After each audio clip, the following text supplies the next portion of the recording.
AICC general secretary Priyanka Gandhi വാരണാസിയിൽ മത്സരിക്കുമെന്ന അഭ്യൂഹം ശക്തമായതോടെ പ്രധാനമന്ത്രി നരേന്ദ്രമോദി സുരക്ഷിത മണ്ഡലം തേടുന്നതായി റിപ്പോർട്ട്. ന്യൂഡൽഹി മണ്ഡലം പരിഗണനയിലെന്നാണ് BJP നേതൃത്വം നൽകുന്ന സൂചന. കോൺഗ്രസ് അധ്യക്ഷൻ രാഹുൽ ഗാന്ധി പറഞ്ഞാൽ നരേന്ദ്രമോദിക്കെതിരെ വാരണാസിയിൽ മത്സരിക്കുമെന്ന് പ്രിയങ്ക ഗാന്ധി ഇന്നലെ അറിയിച്ചിരുന്നു. വയനാട്ടിൽ രാഹുൽ ഗാന്ധിയുടെ പ്രചരണത്തിനെത്തിയ പ്രിയങ്ക മാധ്യമപ്രവർത്തകരോട് സംസാരിക്കുന്നതിനിടെയായിരുന്നു ഇക്കാര്യം സൂചിപ്പിച്ചത്.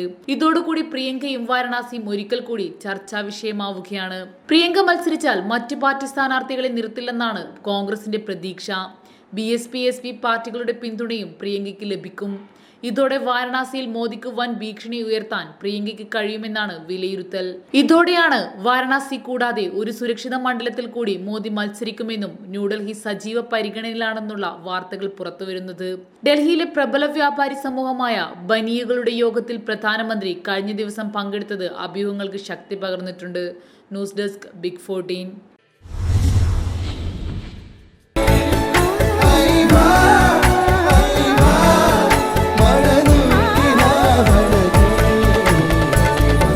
Iva Silks, Kasaragod, Kanyanad, Mangalore.